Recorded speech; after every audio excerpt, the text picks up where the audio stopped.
Salutări toată lumea, aici este Jokerul care s-a întors cu o poveste cu un ritm mortal.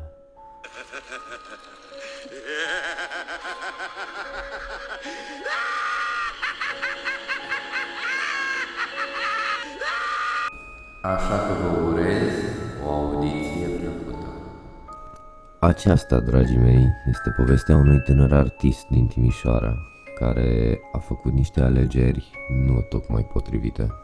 Sunt artist și merit o coroană. Ascultă-mă, frate, nu-ți vreo panoramă. Alerg pe stradă ca Naruto. Stai așa, fă urât-o, că fac rap de calitate. Nu mai comenta aiurea, frate, că acum... Dă-mă muzica aia mai încet acolo, neobrăzatule, că de nu chem poliția.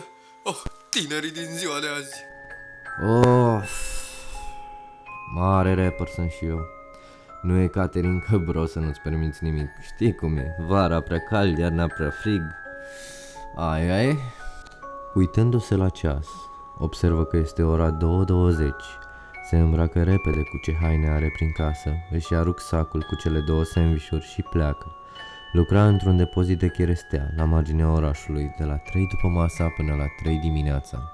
Pentru a-și putea întreține mama, care din cauza unui accident la locul de muncă și-a rupt un mușchi de la umărul drept, ceea ce a incapacitat-o și a trebuit să iasă pe pensie medicală. O pensie mizeră de 320 de lei, după 40 de ani pe câmpul muncii. Of, ce soartă crudă! Ziua lui de muncă a fost obișnuită, dar din cauza că era mult de lucru, Adrian nu a putut să-și ia pauza de masă și nu a mâncat cele 2 sandvișuri pe care le avea la el. La sfârșitul programului, Adrian a plecat ca de obicei spre casă. Ajungând în dreptul unei clădiri vechi și dezafectate, a văzut o figură întunecată, un bătrânel sfrijit, ghemuit într-o poziție fetală, tremurând pe asfaltul rece. Yo, ești bine, moșule? Ai nevoie să sună ambulanța? Nu suna, mi-e doar foame de mor. Amintindu-și de cele 2 sandvișuri pe care le avea la el, s-a grăbit să îi le înmâneze moșului.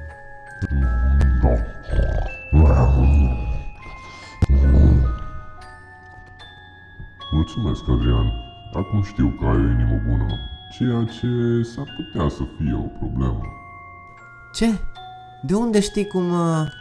Detalii, dragul meu rapper. Asta era, nu?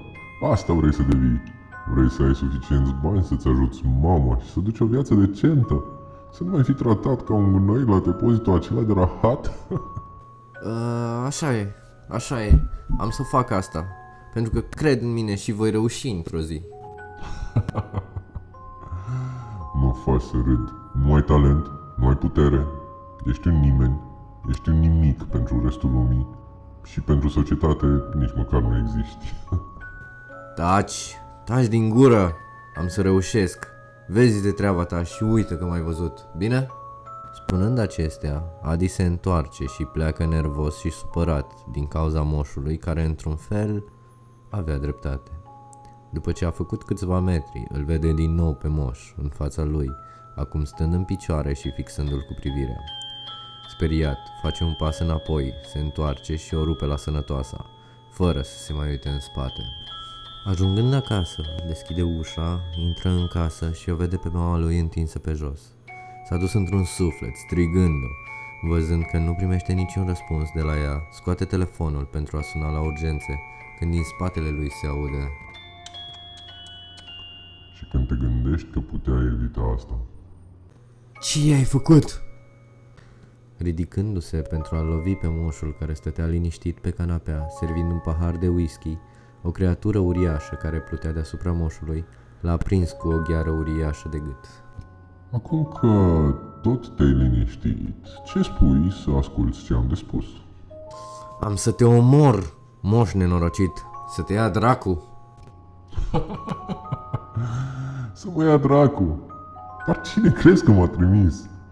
Acum, dacă ai terminat să mă ameninți cu ceva cu care știm amândoi că nu ești în stare să o faci, ascultă-mă bine, măi prăpăditule. Am să te fac o vedetă, am să o vindec pe mama ta și tu îți vei putea trăi viața mizerabilă în lux și opulență. Ce vrei de la mine? În sfârșit putem discuta ca 2 oameni normali.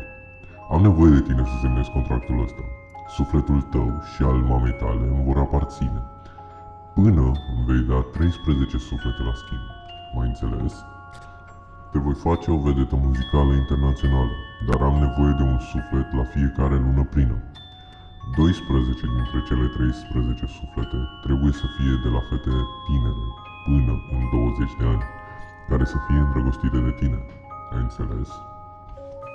Nimeni nu mă iubește. Cum aș putea eu să fac asta? Of, prost mai ești. În noaptea asta vei înregistra o piesă și o vei posta online, iar mâine totul va reveni la normal, dar înțelegerea noastră rămâne și tu vei ști exact ce și cum să faci. Și nu îți fă griji în legătură cu inspirația. Să spunem doar că va veni pe parcurs. Spunând toate astea, demonul a lăsat jos și moșul s-a apropiat de el și l-a sărutat pe frunte. Când Adrian a deschis ochii, moșul împreună cu monstrul dispăruseră și nici măcar mama lui nu mai era pe jos. Era din nou dormind liniștită în patul ei. Cred că o iau razna, dar adevărat sau nu? Mă simt a dracu de inspirat. Spunând toate astea, a deschis calculatorul, a căutat un beat și a început să înregistreze. Mă poți numi demo pe mine că sunt atât de sincer încât nu mă pot abține să nu spun ce nu convine, prea mult respect de sine, n-am de gând să mă las călcat în picioare de nimeni însă despre tine. Sincer nu știu ce să zic, uneori par să te învinețești doar când te ating, ori de câte ori încerc să aprind un bec o idee, totul pare să ardă în jurul meu ca dintr-o scânteie, am nevoie de o cheie să mă trimite înapoi, în locul meu întunecat, fără de soare sau ploi, fără tine, fără noi, fără discuții în doi, doar eu cu mine și să nu mai venim înapoi, dracu știe cum, de a rămas fără șanse, ce ironic, pare că am în frunte 666, dacă tu ești îngerul, atunci poartă coarnele, mă întorc unde demonii mă așteaptă cu goarnele. E 4 dimineața, am să chem poliția, copilul retardat și netalentat, să te ia dracu! Urlă cât vrei tu, idiotule. Oricum am terminat. Aș vrea să mor odată, moșobos.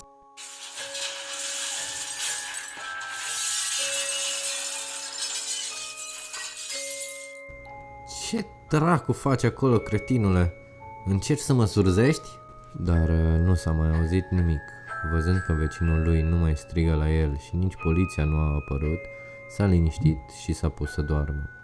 A doua zi a fost trezit de sunetul sirenelor, ambulanței și mașinilor de poliție. Ce s-a întâmplat? Oh, ce bine că te-ai trezit. Vecinul nostru a fost găsit mort într-un mod brutal. Spuneau că au găsit sânge peste tot și bucăți din el aranjate într-o cruce întoarsă pe perete. Doamne, în ce lume trăim! Da, mă rog, vecinul oricum își merita soarta. A avut un suflet rău de când ne-am mutat noi aici. Spunând toate acestea, Adrian și-a luat rucsacul și a pornit spre locul lui de muncă. Ajungând în apropiere, a văzut depozitul ars din temelii. Întrebând lumea ce s-a întâmplat, a aflat că toți colegii lui rămaseră la lucru după ce el a plecat. Iar în jurul orei 4 dimineața a pornit un incendiu mistuitor care i-a prins pe toți înăuntru, ucigându-i și distrugând depozitul odată cu ei. Confuz, s-a întors spre casă, trecând pe lângă aceeași clădire dezafectată. L-a văzut pe moș zâmbind cu un zâmbet inuman la una dintre ferestrele clădirii. Atunci s-a uitat în altă parte și și-a continuat drumul. Ajungând acasă, i-a explicat mamei situația. Ea a început să plângă, neștiind cum și ce vor face de acum înainte. Dacă fiul ei și-a pierdut locul de muncă, oare ce vor face? Adrian a calmat-o pe mama sa și s-a dus în camera lui și-a aprins o țigară și a deschis calculatorul. A intrat să vadă câte vizualizări a strâns la ceea ce a postat mai devreme în acea dimineață. Nu se poate! Nu se poate așa ceva! Pe bune! A rămas șocat văzând că videoclipul său strânsese aproape 5 miliarde de vizualizări și a deschis aplicația bancară pentru a se asigura că totul este real, iar banca lui îi arăta o sumă mai mare de 4 milioane de euro în cont. De fericire, a sărit în sus și a alunecat, a căzut și și-a pierdut cunoștința. Vezi, măi, Adrian, eu m-am ținut de cuvânt. În 5 zile e lună plină. Acum e rândul tău. S-a trezit în mijlocul camerei sale, speriat și fericit în același timp. Știa că nu este timp de pierdut, așa că și-a luat portofelul și a plecat în oraș. unde și-a luat cea mai nouă mașină, cele mai noi haine și s-a dus în diferite localuri unde a făcut cinste la toată lumea de acolo. Așa a cunoscut-o pe Roxana, o tânără șarmantă, roșcată, care tot îi dădea târcoale. După 2 ore în care i-a cumpărat tot ce și-a dorit ea din mall, Roxana i-a mărturisit iubirea față de el. Deși Adrian știa că îi iubea doar banii și faima, așa că a profitat de naivitatea fetei avare și a invitat-o în Paris pentru o vacanță de neuitat. Fata nici nu a stat pe gânduri și a acceptat. În dimineața zilei următoare erau amândoi într-un avion cu destinația Paris. Iubitul meu, va fi atât de frumos să urmărim luna plină din vârful turnului Eiffel. Da, iubita mea, orice pentru tine, doar mă știi. Da, te iubesc atât de mult. Știi ce merită o iubită așa bună și frumoasă ca mine? Cred că după cât timp am fost împreună, cred că merit și eu un apartament aici în Paris. Ce zici, iubitule? Da, iubito, într-adevăr, suntem de 2 zile împreună și asta este a doua, dar da, ai dreptate. Uite, chiar mâine vom începe să căutăm un apartament pentru tine. Zicând toate acestea, Adrian a sunat și a închiriat turnul Eiffel doar pentru el și iubita lui toată noaptea, pentru a putea cina în vârful turnului Eiffel. Se așează la masă, servesc cina de la miezul nopții. În timp ce mâncau, Adrian l-a văzut pe Moș, stând pe vârful turnului, doar la câțiva metri de locul unde cineau cei doi. E minunată luna asta plină, nu-i așa, iubitule? Uite cât de frumoase sunt clădirile. Cred că un apartament este doar începutul pentru o iubită atât de bună ca mine, nu, dragă? Da, iubito, cum spui tu, am o surpriză pentru tine. Dintr-o dată, Adrian scoate o cutiuță cu bijuterii cu un lănțișor de aur și o pune pe masă. Scoate lănțișorul și se duce spre iubita lui. După ce i l-a pus la gât, mâinile sale se înfășoară pe gâtul acesteia și începe să o strângă cu putere. Fata speriată îl lovește puternic cu genunchiul între picioare și apucă repede sticla de vin de pe masă și îl lovește puternic pe Adrian direct în cap, ceea ce l-a făcut să-și piardă cunoștința. Adrian este ridicat de un polițist care l-a escortat până la ieșirea din turn, unde era plin de bandă galbenă de poliție. Uitându-se în jurul lui, vede rochia roșie a Roxanei, întinsă pe un corp zdrobit, purtat de o targă de metal, cum este urcat în ambulanță. Între timp, Adrian era urcat în mașina de poliție. Toate acestea se petreceau sub ochii a sute de parizieni curioși care filmau toată scena. După ore întregi de audieri, Adrian deschide ușile secției de poliție unde a fost reținut, doar ca să dea într-o mare de mulțime care îi scanda numele. După ce imaginile de pe camerele de supraveghere din turn au fost publicate pe toate canalele TV din Franța, care arătau cum Adrian a fost atacat de către Roxana cu o sticlă de vin, după care tânăra s-a urcat pe vârful turnului și s-a aruncat în gol. Arrête, je vais juste arriver à la hotel, s'il vous plaît. Vreau doar să ajung la hotel, vă rog frumos. Asta le-a spus Adrian grupului care îi scanda numele ca unui erou. A ajuns înapoi la hotel și a deschis laptopul. Internetul era plin de videoclipuri cu el, videoclipul de la turn, videoclipuri cu fata care se aruncă în gol. Se formaseră fan-cluburi, pro și contra lui. Era o nebunie totală. Ei, Adrian, ai vrut faimă, bani, ai vrut să ai succes, acum le am. Tot ce am știut eu a dispărut, acum ar trebui să fiu fericit, oare? Ai terminat cu voi cărălile astea? Tu din nou? Ai venit să mă omori sau ceva? Dacă vrei să mă omori, fă-o repede. Dacă nu te salvam eu, te-o omora iubirea ta aseară. Fraiere. Tu m-ai salvat? Dar ce s-a întâmplat? Păi, după ce ai încercat să îi dai colierul pentru a o putea strânge de gât, jalnică idee, apropo, tipa ți-a ars una între picioare, apoi sticla aia de vin scump s-a făcut bucăți de capul tău. Apoi ei a venit ideea să ia bucata aia de sticlă și să îți taie gâtul. Dar eu i-am dat o idee mai bună, să își taie gâtul în timp ce cădea din vârful turnului Eiffel. O idee mult mai bună, nu? Aha. Păi și de ce ne-ai lăsat-o să mă omoare? Pentru că tu îmi ești dator. Și acum, domnule vedetă, distracție plăcută, ne vedem luna viitoare. A doua zi, televiziunile și forumurile erau pline de invitații pentru Adrian pentru a deschide festivalul filmului de la Cannes, care va fi peste 26 de zile. Fără să stea pe gânduri, a postat că va participa la festival. Timpul a trecut pe nesimțite, au trecut cele 26 de zile, totul era aranjat pentru festival. Adrian se pregătea să urce pe scenă.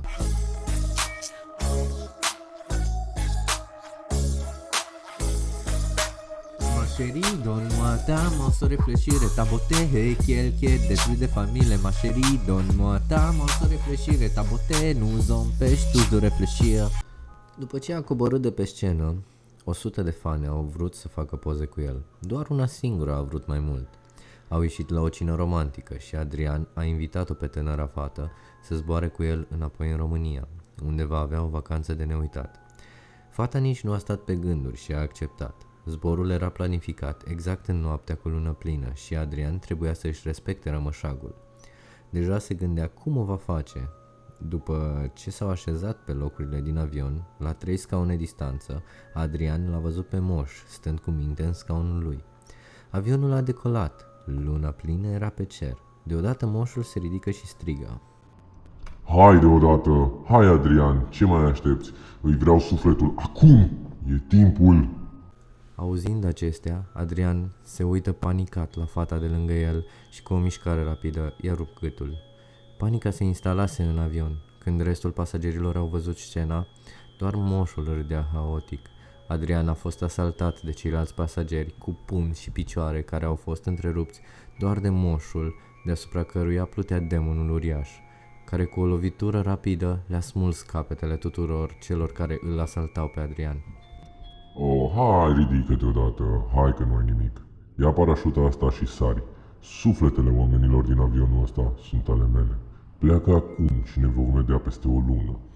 Adrian se ridică, ia ghiozdanul cu parașuta, deschide ușa de urgență și sare. El a ajuns în siguranță pe pământ, în timp ce avionul era cuprins de foc și se îndrepta rapid spre sol.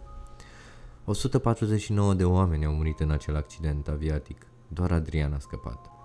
Zilele au trecut, Adrian oferindu-i câte un suflet în fiecare lună. După al 12-lea suflet pe care Adrian i l-a oferit, Moșul apare în fața lui și îi spune: Ți-ai făcut treaba foarte bine, dar acum am nevoie de un anume suflet. Numele ei e Valentina, locuiește în Uivar. Eu am nevoie de sufletul ei, dar nu vreau să o omor tu. Vreau să am plăcerea să o fac cu mâna mea. Ok, cum spui tu. Și după asta mi-am respectat partea, am terminat-o cu tine și îmi vei da sufletul meu și al mamei mele înapoi, ok? Da, sigur. Cum spui tu, da, așa o să fac. Adrian a început să dea concerte prin Uivar, să o întâlnească pe numita Valentina, până într-o seară când a întâlnit-o. A întrebat-o dacă vrea să îl însoțească la cină, dar fata l-a refuzat. A doua zi s-a prezentat în fața porții ei cu un buchet mare de flori și un sistem audio. Știu că te-ai săturat să aștepți băiatul potrivit. Ai întâlnit atâția bădărani ce te-au dezamăgit.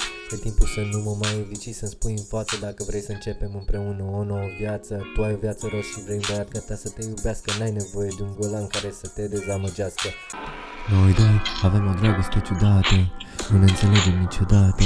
Vrem lucruri diferite și totuși avem atâtea lucruri în comun.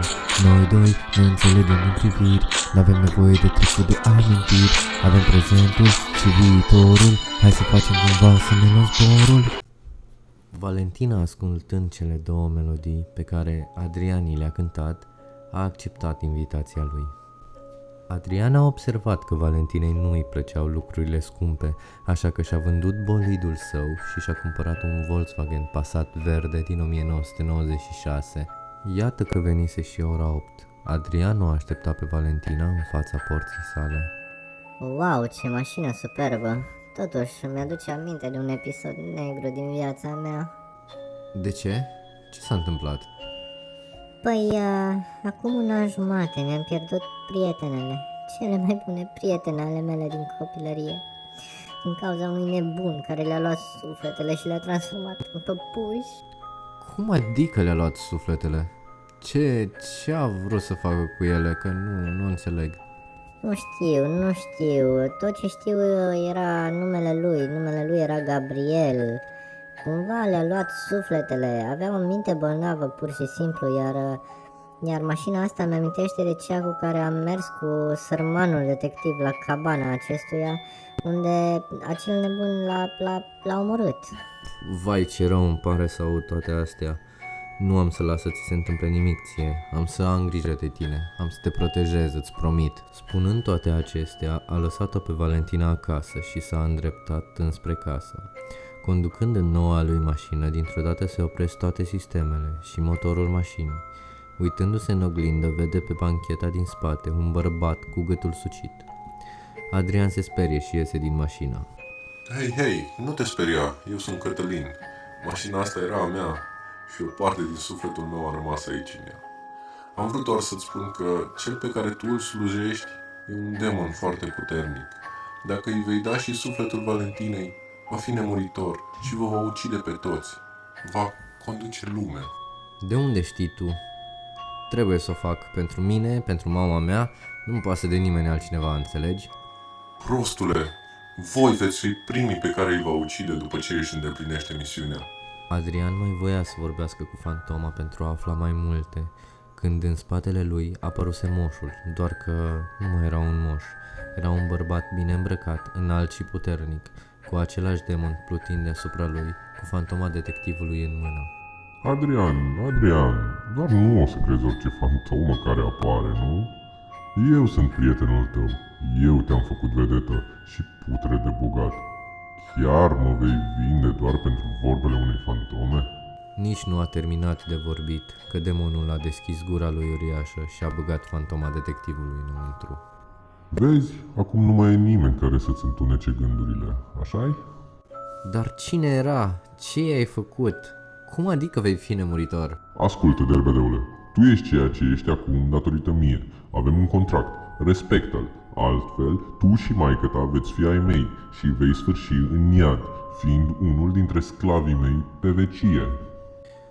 Ok, așa voi face. Ți-o voi aduce pe Valentina și după nu te voi mai vedea vreodată, ok?